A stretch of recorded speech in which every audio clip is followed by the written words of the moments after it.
Hi everyone, and welcome back to what I feel like this week is like a 3 or 4 or 5 or 6 part series to some videos that we started doing earlier this week. This week has actually been more of kind of us at the house, and it's just because we were gone for several days. When we come home, we have a lot of things to do. We've been filming videos and everything, but we haven't really been doing, I guess, would quote unquote say cool rad stuff, like outside and filming all this kind of cool stuff. So it's been very more of like real raw talk and kind of hanging out, but it's actually been really cool because we've been talking about stuff and then we've been able to kind of interact with you guys and read your guys' comments and kind of respond back. And since we're daily vlogging and stuff right now, it's like very recent stuff. So it's not like, oh, it's a video that we put up a week ago and now we're talking about some stuff.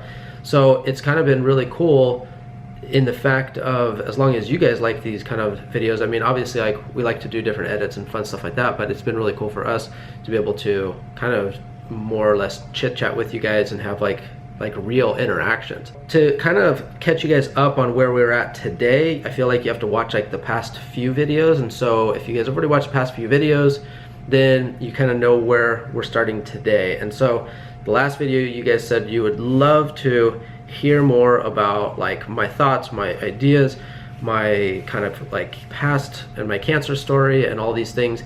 And to me, that's really exciting. Like, this is my jam, you know what I mean? Like, when I talk about like health stuff and being able to help people out, like, I genuinely like doing that, and it makes me really happy that people want to know more and be more educated and understanding of like what's going on. Okay, so let me kind of go back to the beginning. So I used to ride dirt bikes a whole bunch, and I came home from the weekend after riding and stuff like that. And riding dirt bikes, you get really banged up and like kind of jarred around and all this other stuff.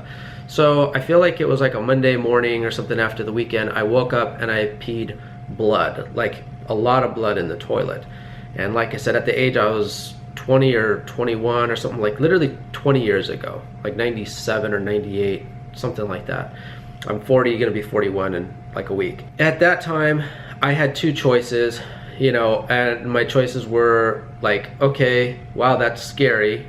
Just leave it alone, and just, if it happens again, I'll do something about it. Or the other option was, this is not good, we need to get this checked out right away.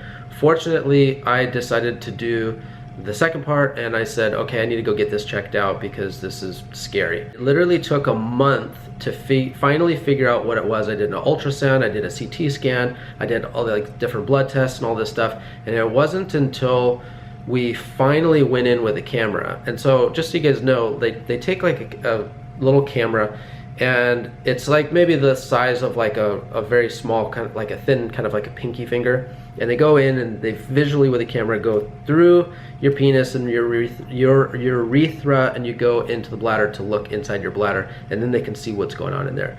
So I had that done, and then, long story, I had to get knocked out. We took the cancer out, and then from there I had to go in every 3 months to get checked out, and then they go back in with a camera, and you're awake for this like every single time. So every 3 months I went in for like a year, and then after that it went to every 6 months, and then after that it was like every year. And so I don't even know how many times I've had this camera stuck up inside of me. I haven't in many years, but it's also been like 20 years now since I had the incident. And every time the 3 months came up, I was so worried and frightened, and my doctor, I was the youngest person that my doctor had seen at the time. So we went over basically what the known risk factors were back then, and it was literally from back then, it was smoking marijuana, smoking cigarettes, working in like a chemical factory, and none of those applied to me. I had and have never done any drugs at all. I never smoked cigarettes, and like I said, I was 20 or 21, I was part-time in college, and I never worked in like a tire factory or chemical factory or something like that. So a lot of like the stereotypical risk factor kind of like issues and things that they knew about 20 years ago didn't really apply to me. My doctor and his colleagues and everything just chalked it up to an environmental factor. Now, to me, when I hear environmental factor, your brain just starts to go crazy and kind of go wild. I'm the type of person that wants to know, like, okay, what caused this exactly, and how long was this here? Unfortunately, I never specifically got those answers, and it's difficult to get that to say this is exactly what did it and you got it at this exact time. It's just very difficult to find out, and it's frustrating. It's frustrating for anybody who were to get cancer or something like that, because you're desperate for answers that you might not always get. But basically, at the time I was still young, and I didn't put a whole lot of thought process into it at the time, because I was at the time, I think now, still just a kid. I was just trying to like do school and hang out with my friends and want to go party and like go do all these like things that you just do. Moving forward, like a couple years past that, I didn't really do much with that information or put that much thought process into it. I was just scared that I was going to get it again, and that was like my kind of focus, and that was my thing. But I didn't really know all like what to do or what to change, or I didn't really do that much. It wasn't until like a couple years after that, or a few years after that, I saw on a label of milk, like on the top or the carton, it said RBST free or RBGH free. This milk does not contain the growth hormone RBST. No significant difference has been shown between cows given RBST or not given RBST. And I'm thinking, what the hell is RBST or RBGH? And what are they talking about? What do you mean no significant difference between the cows given? What given what? The cows. Then once I got home or whatever, I can't remember all the details, it was so long ago. But once I started to look it up, I'm like, RBST, I'm like, this is a growth hormone? This is like a steroid that they're injecting into cows? And I was like, what the hell? Like there's known problems with bodybuilders shooting steroids 20 years ago and different problems that they have. We're doing this to cows, and then we're eating the cows, or we're drinking the cow's milk, but then the label says, well, there's no significant difference. Well, who's to say what's significant? So then I kind of thought to myself, you have got to be kidding me. How is this legal? And then I find out they're giving them antibiotics. Overuse or overprescribing of antibiotics has become a major problem. Taking antibiotics when you don't need them is not good. If livestock was given antibiotics and you ate them or drank their milk, you would also be getting a percentage of the steroids or antibiotics. So then from there I was like, okay, well, how do I not do this? And then I ended up finding out, okay, well, you have to buy organic. But basically that was like the first starting point for me at that point. And then from there, it just triggered in my head thinking, wow, who's looking out for us? It seems like nobody's looking out for us. So I started to do more research, and then I started to learn and find out that they're spraying the hell out of a lot of the crops with pesticides, just pesticides all over them. Well, this probably can't be good. And what kind of problems or issues is that? And is this even legal? Oh, it's legal? How do we not know about this? Is this just okay with spraying stuff with chemicals? It was a snowball effect. And so for anybody wondering, you know, right now or whatever, who's watching and stuff like that, I have a bachelor's in business. I'm a businessman or whatever else.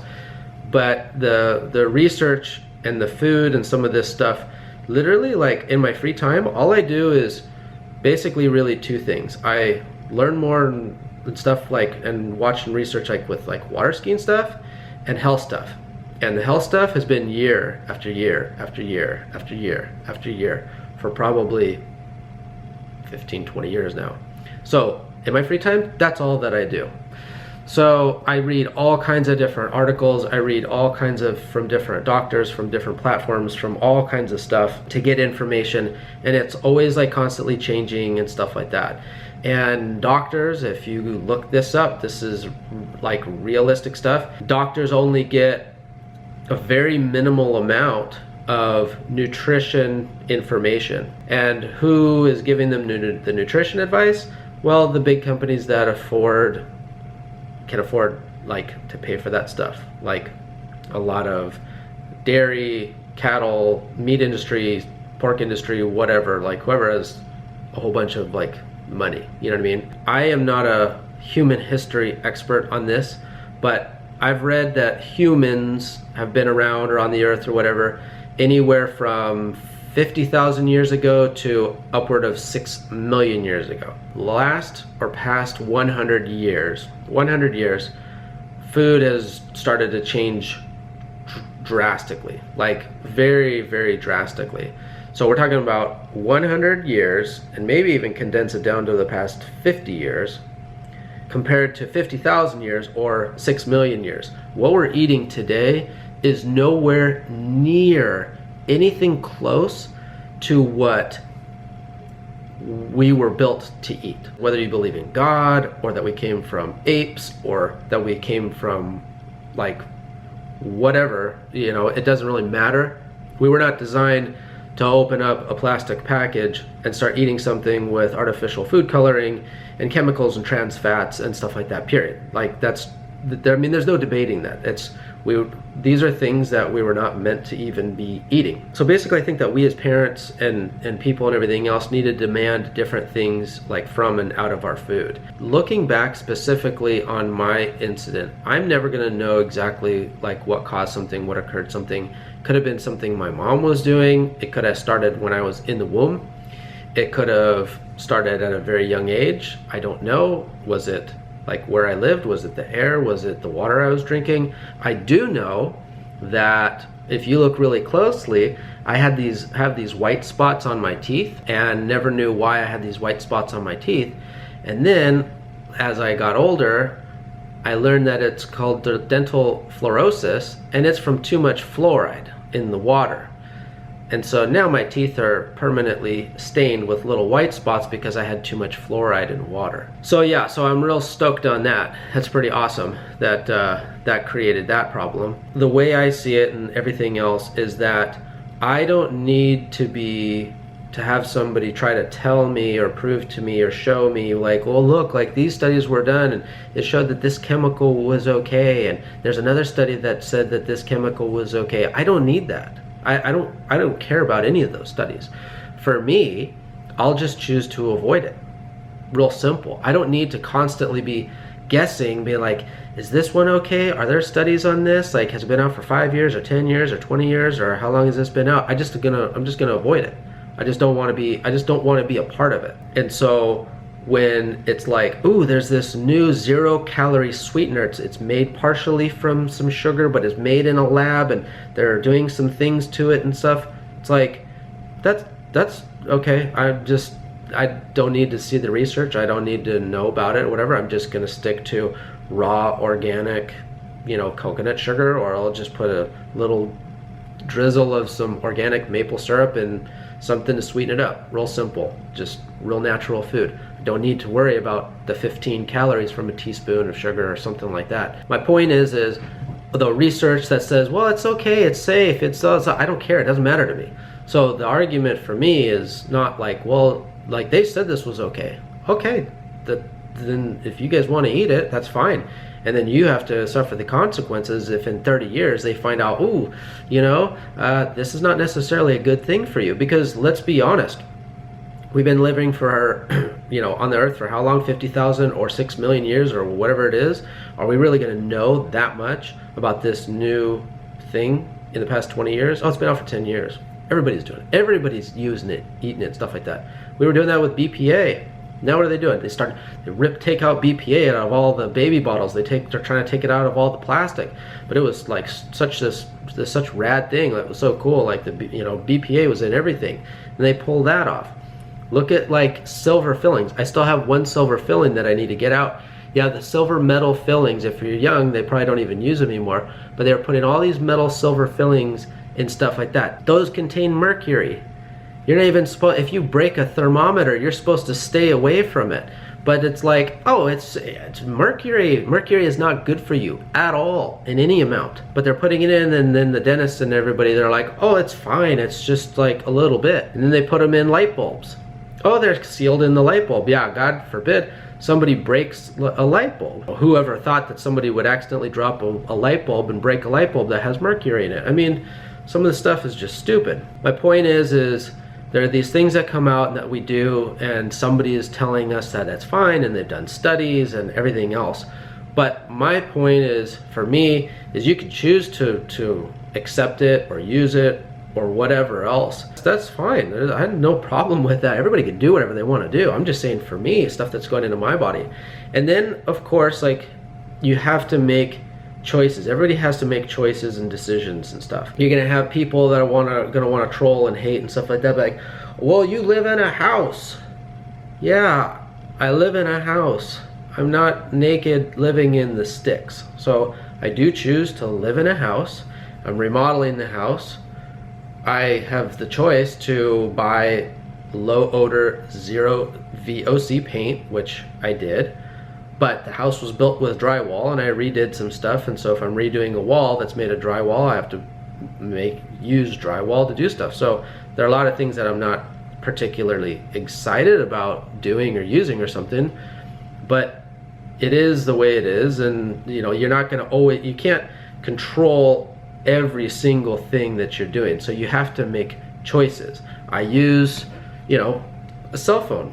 I could tell you this thing is not good, but I don't have a home phone and we travel and it's 2018 and everything else. So I choose to use a cell phone, but at nighttime when I go to bed, like I put it on airplane mode so it stops the Wi-Fi going off. I try not to have this thing sitting in my pocket. If I'm hanging around somewhere, I leave it a few feet away from me. So there are things that I do, but I still am in society, I guess, if that makes sense. So I live in a house and I have a cell phone. It's not being hypocritical, it's just saying, okay, I'm gonna try to minimize some of these exposure things.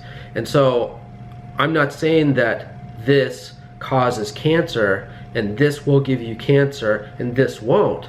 I'm just saying what you need to be doing is minimizing exposure and then maximizing beneficial nutrients and antioxidants coming into your body. People don't realize the amount, and even though I do what I can and a good job of stuff, I'm still constantly getting bombarded with stuff that I don't really have always a choice. I just want people to be aware. That's all I'm saying, is just be aware, because some people just think that, oh, it's out on the market, it's fine. It's fine to eat, it's fine to put on my skin, it's fine to breathe, it's fine for whatever. You know, cigarettes were out for a long time and they had doctors promoting cigarettes. Like they had doctors, all, you know, most doctors smoke Camels. Well, look at 40 years later, 50 years later. It actively, a warning label says it caused cancer on there. But back then it was like, oh, everybody smokes. Just because everybody does something doesn't mean that it's okay. Oh, well, everybody eats McDonald's. So does that mean that it's healthy? Does that mean that it's not going to give you problems, diabetes, you know, like heart disease? Just because everybody's doing something doesn't mean it's good. And that's the other thing too, is I don't think that people realize that America, okay, has like so many pre-diabetic kids, obese kids. We have terrible heart disease. We have like so many bad things like going on. Whatever we've been doing, we need a drastic change.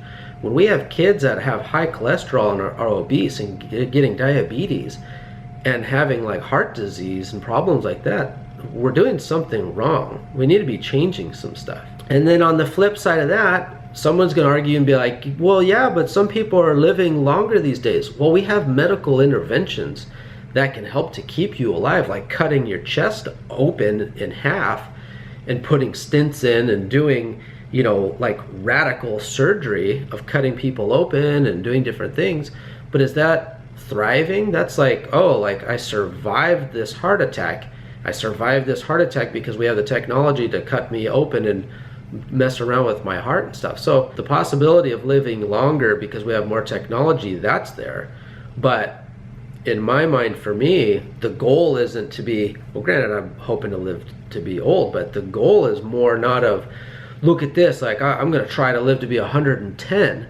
My goal is to be able to do the fun things that I like to do, like snowboarding and surfing and water skiing as I'm older. Just because I live to be 95, but I'm on 5 medications and in a wheelchair, that's not what I want to do. That's my goal and my plan is to, I've only have this one body. So I need to actively do whatever I can to try to, you know, be active and be able to do the things that I love and the sports that I love as I continue to get older. And I believe, and not just believe, but there's actual evidence, like facts, that things that you do, changing diet and exercise, can like help you against different diseases and stuff. I had 4 grandparents 2 of them got Alzheimer's and dementia, 2 of them got strokes, and then they were all in their like mid 80s.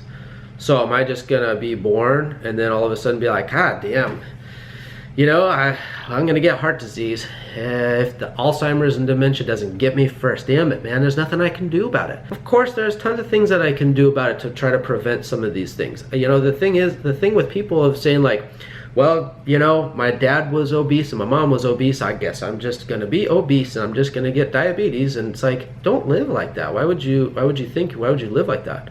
But if you do the same things that your parents did and we don't make a change, you don't make some adjustments, of course, like you probably will end up getting the same things as like your family members did. I feel like by this point I've probably lost so many of you guys, and I'm sorry it's like all over the place and everything. It's just there's so much to talk about and I'm not sure really what to like leave in or like what to leave out. So for one, thank you if you guys are still watching the video, and for like anybody else who's clicked out, I guess you don't see this, but sorry. So my point is you're constantly being bombarded with different kind of like chemicals and different pollution and stuff like that in some way, shape or form or whatever. And all we're trying to do is basically minimize the potential issues and maximize like trying to be healthy with like clean water, clean food, clean air, some of these kind of things. So you wake up in the morning, yeah, what do a lot of people do? They maybe get ready for work. So they put on what? They put on antiperspirant deodorant. Well, that has aluminum in it, and aluminum soaking into your body,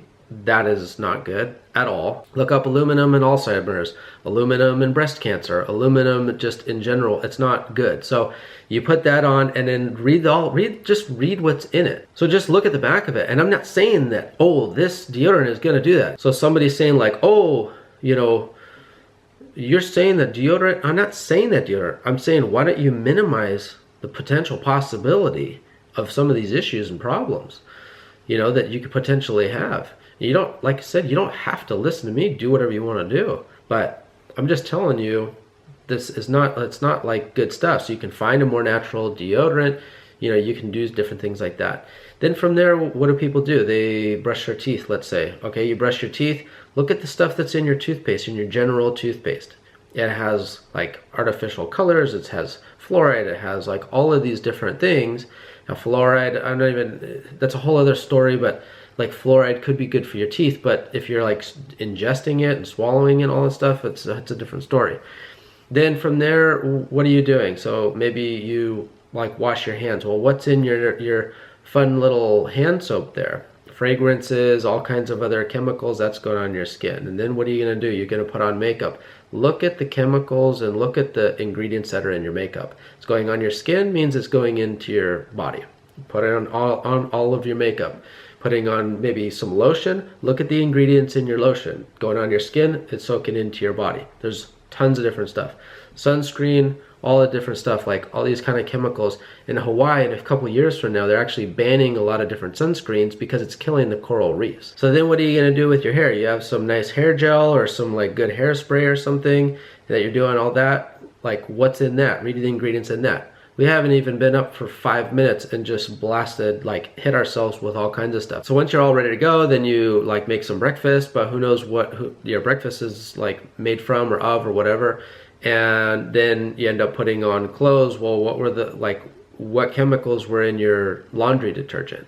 And then were you using dryer sheets that has fragrance on it? That's like chemicals. The stuff to make it anti-static and like kind of like softer and everything else, what do you think that is? That stuff is chemicals. So my point is, I'm not trying to like scare you with all these things because you can find different alternatives. And then, you know, depending on where we live, like there could be air pollution and then the water that we're drinking. So as you're moving along with your day, what are you eating for lunch? Well, McDonald's is not healthy at all. But what is the food? Is it artificial flavors and artificial colors and all this stuff? Like a lot of foods are sprayed with pesticides, and I put up or I showed you guys and told you guys about how Monsanto's Roundup, literally there was a court case for it because the man awarded $289 million. They make Roundup ready seeds, and those are GMO seeds. So when basically the way it works is you buy these seeds from Monsanto, corn or soy or something like that, the farmers plant their crops and they're called Roundup ready seeds. And why is because they've made seeds that you can grow like these plants and spray them with Roundup. And it won't kill the plants, it'll kill the weeds around the plants, but it won't kill the actual crops that you're trying to grow. So you could spray the hell out of all of this stuff with Roundup, and it's not going to kill it. And now you're eating it. So you're literally eating that, and there's literally just a court case. And if you go back to people and be like, oh, glyphosate's fine, and they've been doing studies and all this stuff on it. Well, really? Like, who's been funding the studies? And now there's probably some issues. And so can you say exactly, oh, this gave cancer 100%? Absolutely. But it goes back to, again, of saying, I'd like to choose just to not even be involved with it. That's it. I don't need somebody to prove to me that it's safe or not safe. I'll just choose not to use it. I'll just buy organic. Then now I just eliminated a big possibility of ingesting that stuff in. Whether you say it's safe or it's not safe or whatever else, I don't need to worry about it, because I'm just not gonna eat it. Anyways, I feel like this video is already like super long, and probably a lot of you guys don't necessarily want to like hear necessarily all about it and everything. But my point is to, obviously it has nothing to do with being hypocritical. We live in 2018. We drive cars and we have cell phones and we live in houses and stuff. So we are just automatically exposed to different things. And that's just how it is, and that's just how life is, including me. I'm sitting in this house, and everything else, and obviously there's different like things that I know I'm probably exposed to. We have an air filter that's in our room that helps out, and then I replace our actual furnace filters and stuff with like the best ones that you can get. But we can have more plants, more greenery in here that would help with some of our air in the house. And there's different things that we can do, so there's always more that you can do, but you just have to pick and choose and try to figure out like where you kind of want to minimize like your exposure, unless you just don't care at all. There's different things that we don't have control over, and say for like one example is when we had to do all of our fertility stuff. Shannon didn't want to inject all that stuff into her. I didn't want her to be injecting all that stuff. But our choices were, we either have our own child or we don't. That's it. It's not like, well, we can minimize some of the exposure. No, we either have a child or we don't have a child. That's it. Shannon doesn't have any tubes anymore. There was no other options. That's how it was. And so we had to weigh it out and say, you know what, we don't like this. We don't want to specifically do this, but we would like to have our child. And so we had to do that. I don't know. It is what it is. It's not a perfect world, but we do, or I should say I do. I'm like a lot more intense than she is with stuff. So the other point is too, is you still need to live your life and have fun and enjoy, things and stuff like that. But it's talking about, kind of a consistent basis and stuff. So I'll have, vegan ice cream or like a donut or like with family or something like that on occasion. Like I'll have a couple beers or something like that. But that's not a consistent thing. That's like not a normal like thing. And so that I think is like key is, enjoy yourself and have fun. Try not to stress about too much stuff and everything, but on a normal basis, that's like what you're doing from day to day. I think that's key, and that's what's like really important. So at the end of the day, if something happens to me, for example, and I get sick or I get cancer or whatever else, at the end of the day or the end of my life or whatever else, I'll be able to look back and sit back and be like, you know what, like I did the best that I could with the knowledge that I had and trying to be smart and stuff like that. And if something occurs, then something occurs. I'm okay with that. But I'd be really, really bummed if something happened and I was just oblivious and I did not know or I didn't care and I was like, whatever. I'd be really bummed at myself, and really I would take it very, very hard. So I think that for me, knowing and being knowledgeable and feeling good at the end of the day is better for me. And for lastly, I'll say, for some people that are like, well, look at this guy who smoked and drank and he lived till 90. We're not talking about these special circumstance for people. But if you smoke and drink for 50 years, you're most likely gonna die from cirrhosis of the liver or lung cancer or something like that. That's just the statistics. We're not talking about the like special individuals. And the other thing too is, the other big part of all that stuff too is it's not necessarily what you have around you, but what you're absorbing actually in. I mean, you could take in all kinds of stuff, but if your body's not absorbing it in necessarily, you might only be getting half the toxin or something. So some people may not be absorbing as bad of stuff as somebody else. If two people both smoked a pack of cigarettes exactly the same time, exactly the same like length of time, it may affect one person more than the other. But it's not an example to say, well, look at this guy, he smoked and he was okay. It's just, I mean, sure, you could do that and go for it, but it's not like, I wouldn't try to be the small exception to the rule. And anyways, hopefully some of that makes sense.